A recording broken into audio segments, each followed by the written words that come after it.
నమస్తే, welcome to okay TV. ప్రస్తుతం మనం ఓయూ లైబ్రరీ ముంగట ఉన్నాం. ప్రస్తుతం నాతో పాటు ఆస్మా ఉంది. సో ఉప ఎన్నికల తర్వాత జూబ్లీహిల్స్ ఉప ఎన్నిక నేపథ్యంలో ఆమె ఇండిపెండెంట్గా పోటీ చేసిన పరిస్థితి. నిరుద్యోగుల పక్షాన నిరుద్యోగుల గొంతుకై ఆమె పోటీ చేసిన పరిస్థితి. సో చాలా విమర్శలు వచ్చాయి. కొంత అమ్ముడిపోయిందని, రకరకాల విమర్శలు. ఇటు బీఆర్ఎస్ వాళ్ళకి అమ్ముడిపోయిందని కాంగ్రెస్ వాళ్ళకి అమ్ముడిపోయిందని బీఆర్ఎస్ వాళ్ళు, బీజేపీ వాళ్ళు, రకరకాల విమర్శలు వచ్చినప్పటికీ సో ఫైనల్గా అయితే ఎంతో కొంత కొన్ని ఓట్లు పడి సో తర్వాత అజ్ఞాతంలోకి వెళ్ళిపోయిన పరిస్థితి. సో అప్పటి నుంచి కూడా కనీసం దాని మీద స్పందించిన దాఖలాలు ఇక్కడ కనపడట్లేదు. సో ప్రస్తుతం నా ముందుంది, మాట్లాడే ప్రయత్నం చేద్దాం ఏం జరుగుతూ ఉంది. అలాగే 10వ తారీఖు ఓయూకి ముఖ్యమంత్రి రాబోతా ఉన్నారు.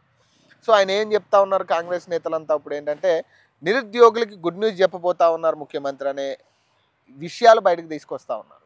సో మరి గుడ్ న్యూస్ అంటే ఉద్యోగాల, లేకపోతే నిరుద్యోగ భృత్త, లేదా ఇప్పటిదాకా బాకీ ఉన్న విషయాలన్నీ మాట్లాడతారా, లేదా ఏదైతే నిరుద్యోగులు కలిసి మాట్లాడవచ్చు అనే అంశం కూడా క్రియేట్ చేస్తూ ఉన్నారు. సో దీని మీద క్లారిటీ తీసుకునే ప్రయత్నం చేద్దాం. నమస్తే. నమస్తే అన్న. ఏమైపోయావు అజ్ఞాతం మొత్తం? ఏం అజ్ఞాతం లేదు. ఎలక్షన్ తర్వాత మళ్ళీ మనకి టెట్ ఎగ్జామ్స్ ఇవన్నీ ఉన్నాయి కదా, అక్కడ మొత్తం ప్రచారంలో అట్లా ఎలక్షన్ వరకు అదే 14 వరకు అదే నడిచింది, రిజల్ట్ వరకు. ఆ తర్వాత ఇప్పుడు ఎగ్జామ్స్ ఉన్నాయి కాబట్టి మళ్ళీ వచ్చి అప్లికేషన్ చేసుకోవడము, టెట్, నెట్, సెట్ ఇవన్నీ కూడా ఉన్నాయి కదా. ఫర్దర్ గా ఇప్పుడు డిసెంబర్ నుంచి స్టార్ట్ ఆ ఎగ్జామ్స్ అన్ని. అందుకే మళ్ళీ కూడా చదవడం స్టార్ట్ చేసినాము. నాకు తెలిసి మొదటిసారి కదా నువ్వు పోటీ చేయడం? మొదటిసారి. ఏమనిపించింది అసలు రాజకీయం అంటే నేను అనుకున్నా ఒక కొత్త చైతన్యం వస్తుంది అది ఇదని అనుకున్నా గానీ చూస్తున్నా చాలా కష్టం. అసలు మనం అనుకున్నది ఒకటి, అక్కడ జరిగింది ఒకటి, జరగబోయేది ఒకటి. మనకు తెలియకుండానే ఎన్నెన్నో జరిగిపోతుంటాయి. మనం అభ్యర్థులం, మనం నిలబడతాం, ఏదో మార్పు తేవాలి అన్న ఉద్దేశంతో నిలబడతాం. కానీ మనకి వెనకాల సరే మనకి డబ్బు ఉండదని తెలుసు, డబ్బు లేకపోయినా ఒక మార్పు తీసుకొద్దామన్న ఉద్దేశంతో నేను గాని, శ్యామన్న గాని ఇట్లా ఇండిపెండెంట్ క్యాండిడేట్లు చాలా మంది ముందుకొచ్చారు. ముందుకొచ్చినప్పుడు సమాజం అక్కడ ఉండే ఓటర్స్ కూడా మాకు ఒక అవకాశం ఇచ్చింటే బాగుండు అనిపించింది.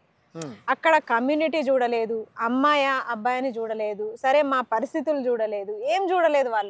వాళ్ళు చూసింది ఇది మాత్రమే, డబ్బే. డబ్బు విచ్చలవిడిగా డైరెక్ట్ వరాల వర్షం మొత్తం నిలబెట్టి, ఆటోలు నిలబెట్టి ఎలక్షన్ కి ఇట్లా ఓటేయనికి పోయేటోళ్ళకి కూడా ఇట్లా వేలకు వేలు ఇస్తున్న పరిస్థితి. 200 కోట్లు ఖర్చు పెట్టిరంటే ఒక ఎలక్షన్ లో ఇంకేమనాలి చెప్పండి. 200 కోట్ల నిరుద్యోగ వృత్తి ఇవ్వచ్చు, చాలా జరిగేవి. నిరుపేద కుటుంబాలు చాలా బతికేవి. కానీ ఉన్నోనికి ఉన్నోడే పెట్టుకుంటున్నాడు, అక్కడ నిరుపేదలు ఎవరు బతకట్లే.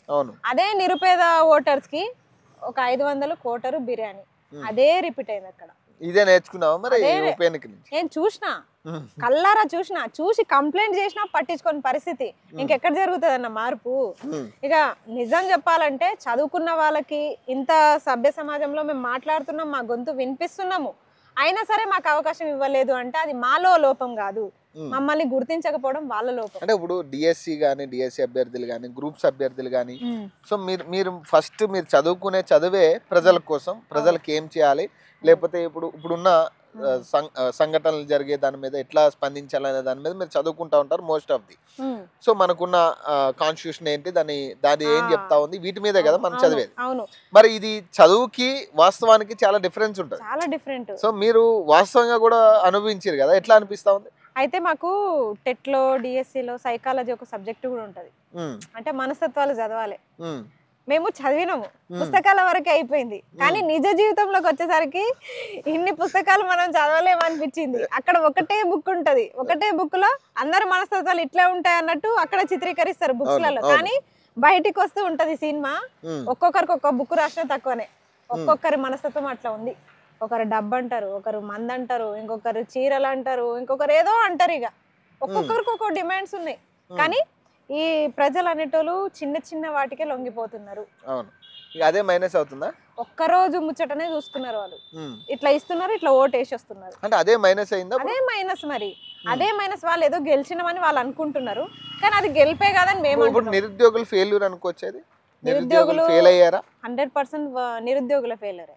ఎందుకంటే మేము కొంతమంది ముందుకొచ్చి ఒక చైతన్యం తీసుకొద్దామని మేము ముందుకొచ్చినప్పుడు మమ్మల్ని ఎంకరేజ్ చేయకపోగా వాళ్ళు నిరుద్యోగులో నిజంగా పార్టీ అభ్యర్థులో తెలుస్తలేదు. కొంతమంది కింద కామెంట్స్, ఈమె బీఆర్ఎస్ కమ్ముడు అయింది అని కాంగ్రెస్ అభ్యర్థులు కొంతమంది కామెంట్స్ పెట్టడం.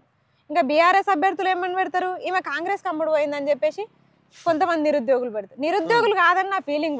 వాళ్ళైతే నిరుద్యోగులు కాదనుకుంటున్నారు. ఎందుకంటే ఈ పార్టీ వాళ్ళు ఉంటారు, ఆ పార్టీ వాళ్ళు ఉంటారు. ఇప్పుడు ఒక దగ్గర మనం పోటీలో ఉన్నామంటే ఇరు పార్టీలు చూస్తాయి మన వీడియోస్. అట్లా వాళ్ళందరూ కామెంట్స్ పెట్టి మా నిరుద్యోగుల్ని నిరుత్సాహపరిచారు అన్నట్టు. పోయినా ఇంతే కదా, కేసులు పెడతారేమో, మమ్మల్ని ఇబ్బంది పెడతారేమో. అక్కడికి కూడా కొంత బ్యాచ్ వచ్చారు కదా నిరుద్యోగులు. ఆ బ్యాచ్ ని చూసి కూడా కొంత కేసులు అయ్యేసరికి భయపడే పరిస్థితి వచ్చింది అన్నట్టు. ఇప్పుడు ఆస్మా ఎవరి మనిషి అనే టాపిక్ చాలా వచ్చింది. అంటే కాంగ్రెస్ వాళ్ళ మనిషి అనేమో బిఆర్ఎస్ వాళ్ళ మనిషి ఏమనేమో కాంగ్రెస్. నాకు తెలిసి ఎటు వచ్చి బీజేపీ అనుకుంటా నేను టార్గెట్ చేసి మాట్లాడింది కూడా అంతే కదా. ఇప్పుడు బీజేపీ మాట్లాడలేదు అనే కంటే బీజేపీ తెలంగాణలో లేదని మాట్లాడుకోవడం ఇంపార్టెంట్. లేదు, బీజేపీ ఒక మాధవీలత తప్ప ఎవ్వరు కూడా మాట్లాడరు బీజేపీలో. ఎవరన్నా మాట్లాడతారా? ఆమె లేడీ అయినా మాట్లాడుతుంది. కానీ ఇంతమంది ఎవరెవరు ఉన్నారో కూడా తెలియదు అన్నట్టు ఆ పార్టీలో. బీజేపీ ఉందా తెలంగాణలో? నేను క్వశ్చన్ చేస్తున్నా. ఒక మాధవీలత ఒక్కటే ఉంది కాబట్టి తెలంగాణలో ఉందని మనం అనుకోవచ్చు. కానీ ఒక బీజేపీ విమర్శించలేదు. బీఆర్ఎస్ వాళ్ళేమో కాంగ్రెస్ అని, కాంగ్రెస్ వాళ్ళు బీఆర్ఎస్ వాళ్ళని. ఎవరు మనిషి ఇప్పుడు? అది ఇంకా ఇద్దరు కలిసి కూడా ఎంఐఎం అని కొత్తగా సృష్టించారు. దేవుడి దయ వల్ల ఎంఐఎం వాళ్ళు ఎంఐఎం అయినా అని చెప్పేసి. అయితే అక్కడ కూడా ఏమైందంటే ఎంఐఎం అని ఎట్లా మోగలేదంటే కొంతమంది వెళ్ళి ఇప్పుడు సదుద్దీన్ వాళ్ళంతా వెళ్ళి నవీన్ యాదవ్ అన్నకి సపోర్ట్ చేసిరు కదా, మద్దతు ఇచ్చారు. తేలిపోయింది ఇక. ఓకే, అయితే బీఆర్ఎస్ లేకపోతే కాంగ్రెస్ అని. ఇంకా చాలా విమర్శలు ఏంటంటే కాంగ్రెస్ వాళ్ళే కొంచెం డైవర్ట్ చేయడానికి వాళ్ళే నామినేషన్ వేయించారు అని చెప్పేసి ఇట్లా కూడా వచ్చింది. అదే అంటున్నా, అసలు మాకేం పట్టింది అమ్ముడు పోయి అనే వార్తలు వచ్చింది తెలుసా. చాలా ఛానల్స్ లో కొన్ని ఛానల్స్ వాళ్ళు మాట్లాడించారు. నవీన్ యాదవ్ ఆఫీస్ ముంగటే కొంతమంది లేడీస్ మాట్లాడుతూ ఆస్మా అమ్ముడిపోయింది, ఇన్ని కోట్లు తింది, అన్ని కోట్లు తింది, ఇన్ని లక్షలు తింది అని వార్తలు వచ్చినాయి. విన్నావా? విన్నా. అయితే ఇక పోటీలో ఉన్నప్పుడు కామన్ అనిపించింది. అంటే అమ్ముడు పోవడానికే రాజకీయాల్లోకి వస్తామా? మేము చదువుకున్నాము, మాకు కూడా కొంచెం సభ్యత సంస్కారం ఉంది. అమ్ముడు పోయిందని ఎట్లా అనుకుంటారు? ఏమైనా ఆధారాలు ఉన్నాయా? ఇప్పుడు మీరు కాంగ్రెస్ వాళ్ళు కూడా నిలబెట్టారు, కాంగ్రెస్ వాళ్ళే నన్ను కొన్నారు అని చెప్పేసి బయట వార్తలు ఉన్నాయి. మరి కాంగ్రెస్ వాళ్ళు దీనికి సమాధానం చెప్పాలి. ఇదే కాంగ్రెస్ కార్యకర్తలు కొంతమంది ఏమో బీఆర్ఎస్ కి అమ్ముడు పోయిందని వాళ్ళు, ఇప్పుడు బీఆర్ఎస్ నన్ను ఎంత కొన్నది వాళ్ళు చెప్పాలి. ఈ దెబ్బకి వస్తే బీఆర్ఎస్ కాంగ్రెస్ ఇద్దరు నన్ను కొన్నట్టు కదా, ఎంతకెంత కొన్నారో మీరే బయట పెట్టాలి. అసలు మేము నిరుద్యోగులము, మాకు నోటిఫికేషన్స్ వస్తలేవని చెప్పేసి మా బాధలో మేము పోయి నోటిఫికేషన్ వేస్తే, మేము పోయి అక్కడ నామినేషన్ వేస్తే వీళ్ళకి అనుకూలంగా వీళ్ళు మార్చుకున్నారు. నాకు అనిపించింది ఇదేం రాజకీయం, ఇట్లా అల్లుతురు అని చెప్పారు చాలా మంది. నామినేషన్ వేసే ముందు కూడా చెప్పారు ఇవన్నీ వస్తాయి, ఇవన్నీ తట్టుకొని నిలబడేటట్టు అయితే వేయాలి నామినేషన్, లేకపోతే లేదని. అనుకున్నట్టే నాకు అందరు చెప్పినట్టే ఇవన్నీ వచ్చినాయి నిందలు. అన్నిటికీ సై అనేది ఏమనిపించింది అంటే నిందలు వచ్చినప్పుడు ఇప్పుడు మనం ఏంటంటే నువ్వు వెళ్ళింది కూడా నిరుద్యోగుల తరపున పోరాడాలనే అంశమే కదా. మీ సంఘీభావం తెలపడానికో లేదా నిరుద్యోగులకు జరుగుతున్న అన్యాయాన్ని చెప్పడానికో మీరు వెళ్ళింది కూడా అంతే కదా. ఉప ఎన్నికకి వెళ్ళిన ప్రధాన కారణం కూడా అదే కదా, నిరుద్యోగుల పక్షాన్ని నువ్వు మాట్లాడడానికి. 100%. మరి అది తప్పితే మిగతా అన్ని జరిగినట్టున్నాయి కదా. అన్ని జరిగినాయి. ఇంకొకటి ఏంటంటే అది తప్ప ఏందన్నా, ఉన్న 25 మంది కూడా నిరుద్యోగుల అంశమే మాట్లాడినాం అక్కడ. పథకాల కంటే ఎక్కువ కూడా మేము నిరుద్యోగుల అంశమే మాట్లాడినాము. నిరుద్యోగుల అంశం మాట్లాడే క్రమంలో మాకు అక్కడ సమస్యలు కొన్ని కనిపించినాయి, అవి కూడా ప్రస్తావించినాం. మొదట అయితే మా నిరుద్యోగుల అంశమే మేము ప్రధాన ఎజెండాగా అక్కడ వెళ్ళినాము. అన్ని ఛానల్స్ కూడా యాక్సెప్ట్ చేసినాయి. కానీ తర్వాత ఏమైందో తెలీదు, డైవర్ట్ అయిపోయారు. కొంతమంది మీడియా కూడా డైవర్ట్ అయిపోయారు, ఇదైతే వాస్తవము. అప్పటిదాకా నా చుట్టూ ఉన్న మీడియా మిత్రులు కొంతమంది ఎందుకో సడన్ గా మాయమైపోయారు. వాళ్ళే ఫోన్ చేసి వస్తామన్న క్రమంలో ఒక మీరు ఇంకొక 2-3 ఛానల్స్ తప్పిస్తే మిగతా వాళ్ళ ఎవ్వరు కూడా మెయిన్ స్ట్రీమ్ మీడియా ఎవ్వరు కూడా సపోర్ట్ చేయలేదు. ఎందుకు చేయలేదు అంటే కూడా ఆన్సర్ లేదు. జస్ట్ నాకు ఒక సారీ చెప్పేసారు, సారీ సపోర్ట్ చేయలేము. ఎందుకు అంటే రీజన్ లేదు. సారీ ఏమనుకోకు, మాకు పైనుంచి కొన్ని ఒత్తిడులు ఉన్నాయి, మేము చేయలేము. మీడియానే మా సమస్యని చూపించే మీడియానే మీరే మాకు సపోర్ట్ చేయకపోతే మా సమస్య బయటకి ఎట్లా వస్తుంది? చూపించలేదు, చాలా మంది చూపించలేదు. మేము అడిగితే రాలేదు, ఎవరు రాలేదు. లొకేషన్స్ పెట్టినా రాలేదు. బాధ అనిపించింది. అరే ఇన్ని రోజులు నాతో పాటు ఉన్న అభ్యర్థులే, సపోర్ట్ చేసిన అభ్యర్థులు ఇప్పుడు చేస్తలేరు మీడియా వాళ్ళని చెప్పేసి బాధ అనిపించింది. కానీ సరే, వచ్చిన ఛానల్స్ వరకైనా మన ఇష్యూ అయితే మనం వచ్చిందే మన ఇష్యూ రైజ్ చేయడానికి. 2 లక్షల ఉద్యోగాలు ఏది, జాబ్ క్యాలెండర్ ఏది, ఇది మనం అంతగా ఎంత అయితే అంత చేద్దాం అనుకున్నాం, చేసాం. ఒక్కసారి ఇటు పెట్టి ఇట్రా కొంచెం. సో సరే, జూబ్లీహిల్స్ ఉప ఎన్నిక అయిపోయింది. సో దాని మీద సరే ఏదైనా కానీ సో ఎంతో కొంత ప్రచారం జరిగింది, ఓటింగ్లు పడ్డాయి. సరే నువ్వు అనుకున్న స్థాయిలో పడ్డాయా లేదంటే ఏమైనా తక్కువ పడ్డాయి అనిపించిందా? ఓట్లు తక్కువనే పడ్డాయి అనిపించింది. ఎందుకంటే హోప్ ఉండే, మేమైతే చాలా మా వరకు ఎంత అయితే అంత కృషి చేసినాము, కానీ ఓట్లు అయితే చాలా ఎక్స్పెక్ట్ చేసిన దానికంటే చాలా ఎంత దారుణంగా ఎక్స్పెక్ట్ చేసినావు? మేము అనుకున్నాం ఒక 10,000 అన్నా రావచ్చు, అంత ఇన్ఫ్లుయెన్స్ చేసినాము, ఒక 10,000 అన్నా రావచ్చు అని చెప్పేసి అనుకున్నాము. కానీ డిపాజిట్ కూడా రాకపోవడం బాధ అనిపించింది. సరే తర్వాత మొదటి ప్రయత్నమే కదా, ఫస్ట్ ఆఫ్ ఆల్ సమస్యలను చేయడానికి మేము బయటకు వచ్చినాము. గెలుస్తామా గెలుపు ఓటములు పక్కన పెడితే ఒక వాయిస్ వినిపించడానికి మనం వచ్చినాము అని చెప్పేసి తర్వాత నాకు నేనే సర్ది చెప్పుకున్నాను. ఇంకా ఇదే లాస్ట్ మళ్ళీ పోటీ ఉంటుందా? ఉంటుందన్నా, ఎందుకంటే ఇప్పుడు మాకు 2 లక్షల ఉద్యోగాలు అని చెప్పారు, అవి ఇవ్వకపోతే మేము ఎప్పుడైనా చేస్తూనే ఉంటాము. ఇప్పుడు ఏదో ఇట్లా అనుకూలించలేదని చెప్పేసి ఆగిపోయే ప్రసక్తి అయితే ఉండదు, ఖచ్చితంగా చేస్తూనే ఉంటాము. ఇప్పుడు ఇన్ని రోజులు సైలెంట్గా ఉన్నామంటే మమ్మల్ని నిరుద్యోగులు కాదు అన్నారు కదా, ఇప్పుడు మాకు ఎగ్జామ్స్ ఉన్నాయి, ఒక 10-20 రోజులు నెల రోజులైనా మళ్ళీ మేము రివిజన్ చేసుకోవాలి కదా ఎగ్జామ్స్ కి. అట్లానే ఎలక్షన్ తర్వాత అదే పనిగా ఉన్నాం, మేము చదువుకుంటూనే ఉన్నాం. మేము ఎక్కడ ఉప ఎన్నిక వచ్చినా కూడా ఖచ్చితంగా పోటీ ఉంటుంది, ఖచ్చితంగా చేస్తాము. నోటిఫికేషన్స్ ఇవ్వకపోతే అది కూడా చెప్తున్నాం, నోటిఫికేషన్స్ ఇస్తే మాత్రం మేము రాము, నిరుద్యోగులం ఎవరం కూడా రాము. ఒకవేళ నోటిఫికేషన్స్ ఇవ్వకుండా మీరు ఇప్పుడు లోకల్ ఎలక్షన్స్కి వెళ్ళారు, చెప్పినట్టుగానే లోకల్ ఎలక్షన్స్ లో ఎంతమంది యువత ముందుకు వచ్చిరన్న, యువత జై కొడుతున్నారు లోకల్ ఎలక్షన్స్ అని చెప్పేసి చాలా న్యూస్ లో వస్తున్నాయి. అవసరమైతే పెళ్లిళ్ళు చేసుకొని కూడా, రిజర్వేషన్ కోసం పెళ్లిళ్ళు చేసుకొని కూడా పోటీలో నిల్చుంటున్నారంటే ఎంత మార్పు వచ్చింటది. కానీ అంటే నువ్వే ఎక్స్పెక్ట్ చేస్తున్నావు ఇది రిజర్వేషన్, ఇప్పుడు 42% రిజర్వేషన్ బీసీలకి అన్నమాట, ఇవన్నీ కూడా పెండింగ్లు ఉన్నప్పుడే ఏదైతే నిరుద్యోగులకు జరిగిన అన్యాయమే మళ్ళీ ఇక్కడ రిపీట్ అవుతుంది అనిపిస్తుందా? 100% బీసీలకు ఎక్కడైనా బీసీలు బిచ్చగాలు కావాల్సిన పరిస్థితి తెలంగాణలో ఉంది. బీసీ విద్యార్థి అయినా, బీసీ నాయకుడైనా, బీసీ అనేటోడు, బీసీ ఎవరైనా సరే బీసీలను వీళ్ళు రెడ్డులు బతకనివ్వరు, ఇక్కడ ముందు పడనివ్వరు. ఇప్పుడు ఒక ఆయన, ఇప్పుడు ఎవరు శ్రీకాంతాచారి, తెలంగాణ రాష్ట్రం కోసం శ్రీకాంతాచారి ఎట్లా చనిపోయారో, ఇప్పుడు సాయి ఈశ్వర్చారి కూడా ఇప్పుడు బీసీ రిజర్వేషన్ కోసం 42% రిజర్వేషన్ కోసం ఆయన చనిపోయారు. ఇట్లా ఎంత మందిని పొట్టన పెట్టుకుంటారు, ఎంతమంది ఆత్మ బలిదానాలు చేసుకోవాలి. తెలంగాణ రాష్ట్రం ఏర్పడడం కోసము ఆత్మహత్యలే. ఇప్పుడు వచ్చిన రాష్ట్రంలో రిజర్వేషన్ల కోసం కూడా, అంటే మా స్వేచ్ఛని, మా హక్కుని హరింపజేస్తున్నా మేము సైలెంట్గా ఉండాలా, ఇంతమంది ఆత్మ బలిదానాలు అవుతున్నా ఎందుకు కళ్ళు తెరవట్లేదు? మరి అవే దళిత కులాలు చనిపోవాల్సి వస్తుంది, అదే బీసీ బిడ్డలు, అదే దళిత కులాలు చనిపోవాలి. మా శవాల మీద, మా శవాల దిబ్బల మీద వీళ్ళు సింహాసనాలు వేసుకొని కూర్చుంటారు రెడ్లు. గత 10 ఏళ్ళు అదే పరిస్థితి, ఇప్పుడు అదే పరిస్థితి. అప్పుడు రావులు, ఇప్పుడు రెడ్లు, తేడా ఏం లేదు, పెద్ద తేడా ఏం లేదు, పెద్ద తేడానే లేదు. మొత్తం రెడ్ల పాలన, రావుల పాలన. అంటే బీసీలు ఇంకా మీ కిందనే ఉండాలా? బీసీలు అనేటోళ్ళు ఓట్లు వేయడానికే పనికొస్తారా? అంటే ఓటు వేసినోని మేము అధికారంలో ఉండొద్దా?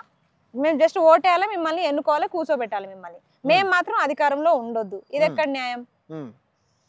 కానీ చాలా చోట్ల ఏకగ్రీవాలు అవుతున్నాయి కదా, చాలా మంది వేలం పాటలు 70 లక్షలు 80 లక్షలు కోటి రూపాయలు.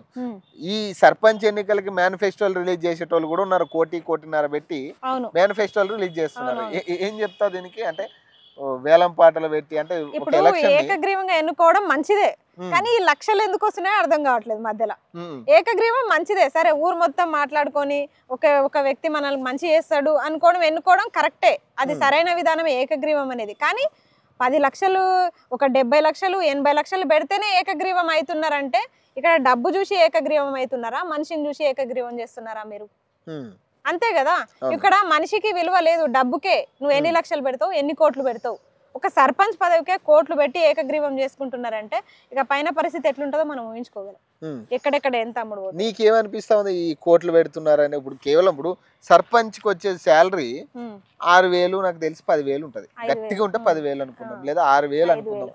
ఇప్పుడు ఈ 6,000 జీతానికి వీళ్ళు కోట్లు ఖర్చు పెడుతున్నారంటే మరి రేపు మళ్ళీ మీకు ఏదైతే దోకా జరిగిందో, ఇప్పుడు కాంగ్రెస్ ప్రభుత్వం వచ్చే ముందు జరిగిన దోకా ఏదైతే ఉందో సేమ్ ఇప్పుడు కూడా అదే ప్రజలు దోకా. ఏం జరుగుతుందన్న, ఒకప్పుడు టాపిక్ వచ్చిండే కనీసం 10వ తరగతి చదువుకున్న వాళ్ళు సర్పంచ్ గా ఉండాలని చెప్పేసి, అట్లా ఉంటే బాగుండే. కనీస అర్హత, ఇప్పుడు నువ్వు గ్రామ పంచాయతీకి వచ్చే నిధులు కూడా నీకు తెలియకపోతే, ఎన్ని లక్షలు వచ్చినాయి, ఎన్ని వేలు వచ్చినాయో నిధులు కూడా నువ్వు లెక్క పెట్టే స్థితిలో నువ్వు లేకపోతే నువ్వేం సర్పంచ్వి? ఏకగ్రీవంగా ఎన్నికైతావు. రేపన్నా నీ కింద ఒకడు ఏదో ఒక లీడర్, రెడ్డో ఇంకెవరో లీడర్ వచ్చి నీ కింద నువ్వు అప్పుడైనా బానిసవే, నువ్వు ఏకగ్రీవంగా ఎన్నికైనా సరే నువ్వు చదువు రాకపోతే మాత్రం నువ్వు బానిసవే. అదే రెడ్డి పరిపాలిస్తాడు, పేరుకే నువ్వు సర్పంచ్వి, కానీ నిన్ను పాలించేది మాత్రం ఆ రెడ్డే. మన నల్గొండ జిల్లాలో సంబంధించి కోమటిరెడ్డి వెంకటరెడ్డి అనుచరుడు ఒక దళిత మన బీసీకి సంబంధించిన యాదవ సంఘానికి సంబంధించిన ఒక వ్యక్తిని కిడ్నాప్ చేసి, అదే బీసీ బిడ్డకి. సో ఈ పరిస్థితులు చూస్తున్నప్పుడు నీకేమనిపిస్తా ఉంది అంటే జరుగుతున్న? ఇప్పుడు ఇక్కడ ఒకరేమో అవును, ఆ మనిషినేమో ఆ బీసీ బిడ్డనేమో బతుకున్న శవాన్ని చేసిరు. అవును, ఇప్పుడు ఆ మనిషి రేపనాడు ఎక్కడ పోయినా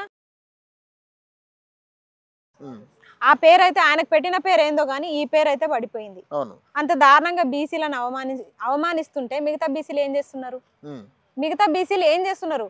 ఒక మన తోటి ప్రాణికి ఒక వేరే మనిషి ఏంటి కనీసం నువ్వే పరిస్థితిలో ఉన్నావు, పక్కనున్నోడు ఎందుకు స్పందించట్లేదు? ఈ రోజు దాకా ఇక్కడ మనిషి చనిపోయినా అదే పరిస్థితి ఉంది, అక్కడ అంత దారుణాన్ని కొడిగట్టినా అదే పరిస్థితి ఉంది.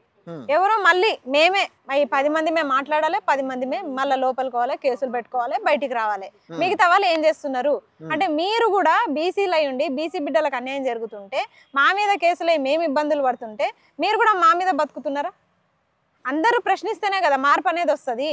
ఇంకెన్ని రోజులు ఇట్లా చెప్పించుకుంటారు? మిగతా బీసీలు సైలెంట్ గా ఉన్నంత కాలం మార్పు అనేది అసంభవము. 42% రిజర్వేషన్ అనేది కూడా అసంభవము.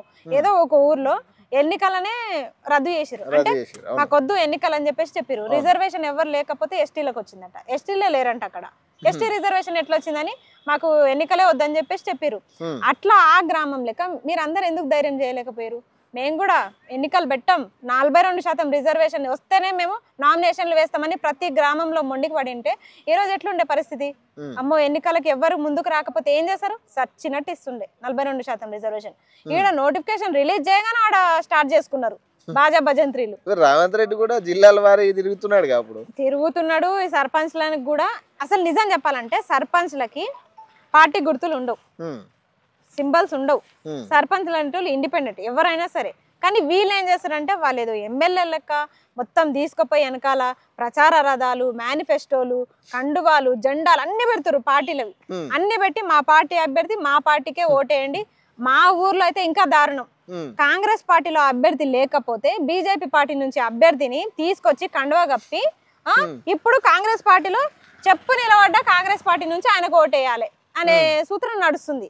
ఇప్పుడు మా ఊర్లో అట్లా నడుస్తుంది అంటే నేను ఒక్కటే క్వశ్చన్ మా ఊర్లో వాళ్ళనే అడుగుతా, ఎవరిని కాదు. వాళ్ళు ఏమంటారు అంటే కాంగ్రెస్ పార్టీ అభ్యర్థినా ఈయనకే ఓటేయాలని ఇప్పుడు స్టేటస్లు పెడుతున్నారు, అన్ని చేస్తారు, ప్రచారాలు స్టార్ట్ చేసారు ఆల్రెడీ. అదే బీజేపీ అభ్యర్థి దేశంలో ఎక్కడ ఏ దాడి జరిగినా ఏం జరిగినా సరే ఏం చేస్తాడంటే మా ఊర్లో తిరుమలాపూర్లో ఉన్న ముస్లింల పైన వేస్తాడు. అది ఆ నేరం అనేది మా వాళ్ళ మీదే. ఆయనే జైలరు, ఆయనే మొత్తం జడ్జి, ఆయననే మొత్తం డిసైడ్ చేసేస్తాడు. తిరుమలాపూర్ లో ముస్లింస్ దారుణం, ముస్లింస్ అంటేనే ఇది, తుర్కోలు అంటేనే ఇది అని కొంచెం అసభ్యకరంగానే మాట్లాడతాడు. అట్లాంటోనికి ఇప్పుడు మా ఊర్లో ఉన్న ముస్లింస్ 400 ఏండ్లు ఎట్లా ఓటేస్తారు? ఇప్పుడు నా క్వశ్చన్ అదైతే ఎందుకు ఇట్లా వేస్తారు అంటే ఆయన కాంగ్రెస్ పార్టీ అభ్యర్థి అయితే రేవంత్ రెడ్డి కూడా 2 ఏళ్లుగా చేయలేదు, మనం చూస్తున్నాం. అభివృద్ధి గాని సంక్షేమ పథకాలు లేవు, అభివృద్ధి లేదు. మరి ఇప్పుడు జిల్లాల వారీగా తిరిగి అభివృద్ధి చేస్తా, అభివృద్ధి పనులు 1,00,000 కోట్లు ఖర్చు పెడతా అంటున్నాడు కదా. ఇప్పుడు దీనికి ఏం చెప్తావు? ఇప్పుడు వాళ్ళు అధికారంలోకి వచ్చిన తర్వాత వాళ్ళ దగ్గర ధనబలం బాగా పెరిగింది. ఇప్పుడు చాలా మందికి ఇక మొత్తం బ్లాక్ మెయిల్ చేసి డబ్బులు వసూలు చేసుకోవడం అని చేస్తున్నారు.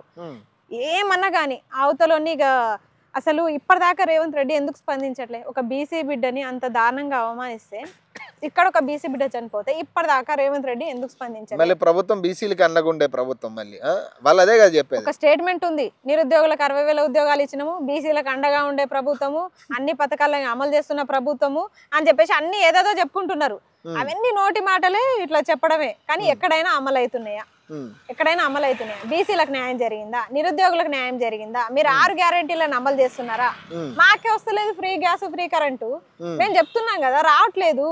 అయినా మేము చెప్తున్నా సరే మీరు నిరుద్యోగులు కాదు, క్వశ్చన్ చేసేటోళ్ళని అసలు మీరు రైతులే కాదు, మీరు అసలు కరెంట్ బిల్లు మీరు చేయించుకోలేదు, రైతులేమో తాగుబోతులు అంటారు, రైతులు తాగుబోతులు, ఇంకా క్వశ్చన్ చేసేటోళ్ళంతా తాగుబోతులు, ఉద్యోగాలు అడిగేటోళ్ళు నిరుద్యోగులు కాదు, తిరుగుబోతులు కాదు, ఇంకా క్వశ్చన్ చేసేటోళ్ళు మిమ్మల్ని కూడా అన్నారు కదా జర్నలిస్టులు కాదని. అసలు మీలాంటి వాళ్ళకి నేను ఆన్సర్ ప్రతి ఒక్కరిని అవమానించుడే. ఎవరైతే ప్రశ్నిస్తారో వాళ్ళందరినీ ఏదో రకంగా అవమానించుడే, అవమానించడమే ఆయన పని. ఇప్పుడు మీకు 10వ తారీఖు ఇక్కడ ఉస్మానియా యూనివర్సిటీ వేదికగా మరి ముఖ్యమంత్రి సభ ఉంది. ఇప్పుడు ముఖ్యమంత్రి గాని ఇప్పుడు కన్సల్ట్ మంత్రులు గాని లేదా నాయకులు గాని చెప్పేది ఒకటే మాట, ఈసారి నిరుద్యోగులకి అండగా నిలబడడానికి రేవంత్ రెడ్డి వస్తున్నాడు. ఈసారి కంచెలు ఉండవు ఏముండవు. అంటే గతంలో 6 నెలల క్రితం వచ్చినప్పుడు అయితే కంచెలు మిమ్మల్ని అరెస్టులు చేసి ఇదే వేదికగా నిన్ను కూడా అరెస్ట్ చేసి దాదాపు నాకు తెలిసి 2 రోజుల పాటు అనుకుంటా వరుసగా ఇబ్బందులు పెట్టారు. అవును. ఇప్పుడున్న పరిస్థితుల్లో ఈసారి అయితే డైరెక్ట్ కలవడానికి ఫెసిలిటీ కల్పిస్తామంటున్నారు. ఏం చెప్తారు మీరు?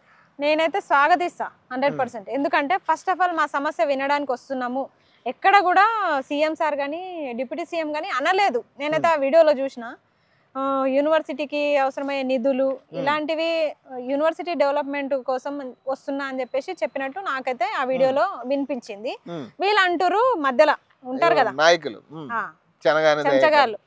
చెంచగాళ్ళు ఉంటారు కదా, వాళ్ళు అంటే నిజమైన నాయకులు వాళ్ళు ఎట్లా హామీలు స్పష్టంగానే ఇస్తారు. కింద ఉన్నటోళ్ళు ఉత్సాహం ఎక్కువైతుంది వీళ్ళకి. వీళ్ళు అత్యుత్సాహంతోన ఆయన చెప్పని కూడా వీళ్ళు క్రియేట్ చేస్తున్నారు. ఆయన ఇప్పుడు ఇస్తాడా, జనవరిలో ఇస్తాడా, న్యూ ఇయర్ కి కొత్త కానుక ఇస్తాడా, ఇప్పుడు సీఎం కి తెలుసు, విదేశాఖ మంత్రి ఆయన కాబట్టి ఆయనకు తెలుసు. విదేశాఖ మంత్రికి తెలియని విషయాలు కూడా వీళ్ళకి ఎట్లా తెలుస్తున్నాయో నాకు అర్థమైతలేదు. మొత్తం ప్రచారం అయితే చేస్తున్నారు, జాబ్ క్యాలెండర్ విడుదల చేస్తారు అని చెప్పి. అది 2 సంవత్సరాల నుంచి ఇది 3వ జాబ్ క్యాలెండర్ విడుదల. నిజంగా good news good news good news అని అసలు గుడ్ న్యూస్ అనే పదానికి, త్వరలో అనే పదానికి వద్దురా బాబు దండం అన్నట్టు అయిపోతుంది పరిస్థితి. గుడ్ న్యూస్ అని ఒకటే వినిపిస్తుంది. మంచిదే, గుడ్ న్యూస్ వస్తే నిరుద్యోగుల కన్నా సంతోషించే వాళ్ళు ఎవరు ఉండరు. ఇప్పటికైనా మించిపోయింది ఏం లేదు. 2 సంవత్సరాలు అవుతుంది. ఈ డిసెంబర్తో మీరు 2 సంవత్సరాల కాలం పూర్తి చేసుకున్నారు, ఉత్సవాలు చేసుకుంటున్నారు ప్రతి జిల్లాలో తిరిగి. సరే, అదే సందర్భంగా ఇక్కడ కూడా వస్తున్నారు కాబట్టి పోలీసుల నిర్బంధాలు లేకుండా వచ్చే వాళ్ళని వినతి పత్రాలు స్వేచ్ఛగా ఇచ్చేటట్టు, మా సమస్యలు చెప్పుకునేటట్టు ఉంటే బాగుంటుంది. ఇది మీరు చెప్పిన మాటనే, మేమైతే చెప్పలేదు. మీరే ఆ రోజు ఒక 6 నెలల కిందల ఎలాంటి నిర్బంధాలు లేకుండా వస్తా, నిరసన తెలిపేటోళ్ళు కూడా తెలుపనివ్వండి అని చెప్పేసి సీఎం గారే చెప్పినప్పుడు మధ్యవర్తులు అత్యుత్సాహం చూపించకండి దయచేసి. చూయించిర్రా నెక్స్ట్ ప్రభుత్వం అయితే అధికారంలో ఉండదు. నిరుద్యోగుల మందరం కూడా మళ్ళీ రివర్స్ అయ్యే అవకాశం ఉంటుంది. ఇదే నిరుద్యోగులు మీకు ప్రచారాలు చేసి గెలిపించారు. ఇది చెప్తున్న మాటనే మళ్ళీ కూడా చెప్తాము, ప్రచారాలు చేసినాము. ఇప్పుడు మీరు వస్తున్నారంటే మేము కూడా స్వాగతిస్తున్నాము. ఎలాంటి మేము కూడా ఆందోళన చేయకుండా మీకు స్వచ్ఛందంగానే మేము ఆహ్వానం పలుకుతున్నాము. అందరం నిరుద్యోగులము, మేము నిరుద్యోగులము, వచ్చి వినతి పత్రం ఇస్తాము. మళ్ళీ కూడా 2 సంవత్సరాలకి ఇప్పుడు వస్తున్నారు కాబట్టి ఇప్పుడైనా అవకాశం ఇవ్వండి. 3 ఏళ్ళు ఉంది కాబట్టి ఇప్పటి నుంచి ఇచ్చిన నోటిఫికేషన్స్ అయిపోతాయి మాకు. పూర్తిగా మీరు సక్సెస్, వాళ్ళు చెప్పిన వరకు సక్సెసే. మీరు నిరుద్యోగాన్ని రూపుమాపితే కొంతవరకైనా, అసలు మీరు 6 గ్యారంటీలు ఇవ్వకపోయినా పర్లేదు, మా కుటుంబాలను మేము చూసుకుంటాం. కాబట్టి మాకు ఉద్యోగాలు ఇవ్వడమే మీరు ప్రధాన ఎజెండాగా పెట్టుకోండి. మేము చెప్పేది అది.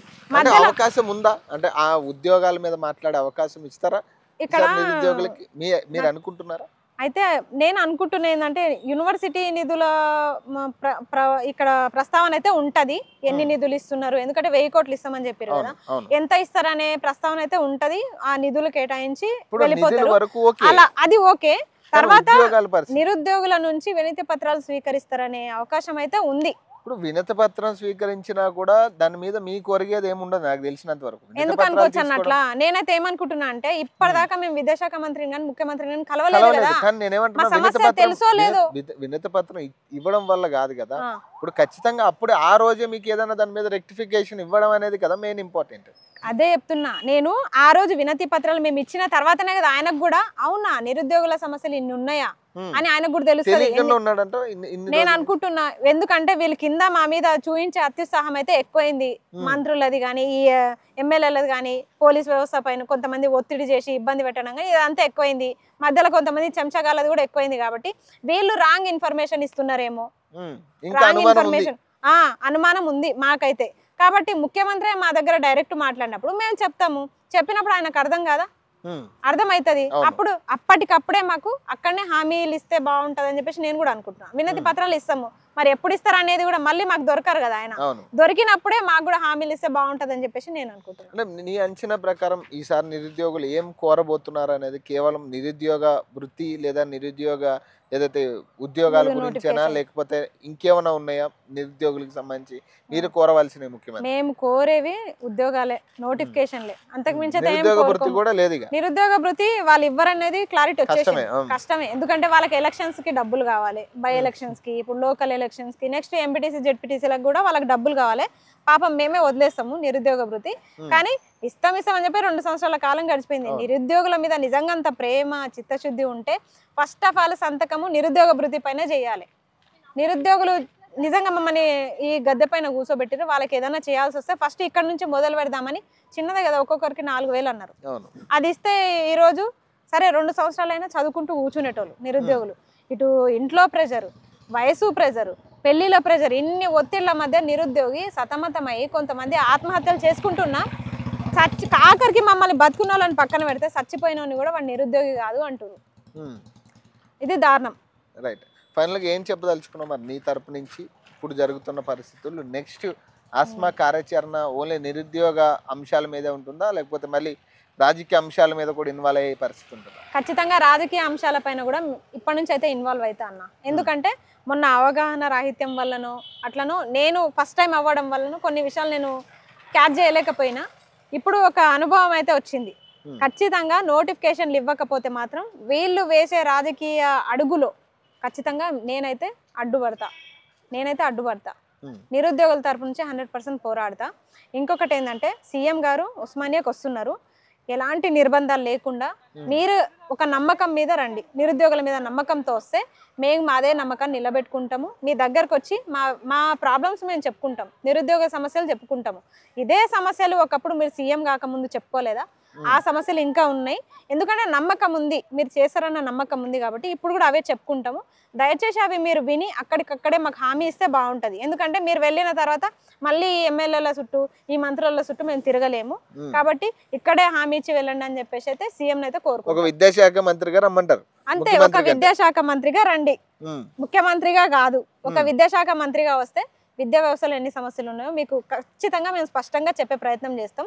ఒక విద్యాశాఖ మంత్రిగా మేము ఆహ్వానిస్తున్నాం. సో ఇది పరిస్థితి. సో ఒక విద్యాశాఖ మంత్రిగా, ముఖ్యమంత్రిగా కూడా కాదు, ఒక విద్యాశాఖ మంత్రిగా, ఎందుకంటే దాదాపు 2 సంవత్సరాలుగా విద్యాశాఖ మంత్రి అనేటోడు కనపడలే ఇప్పటిదాకా బయటికి.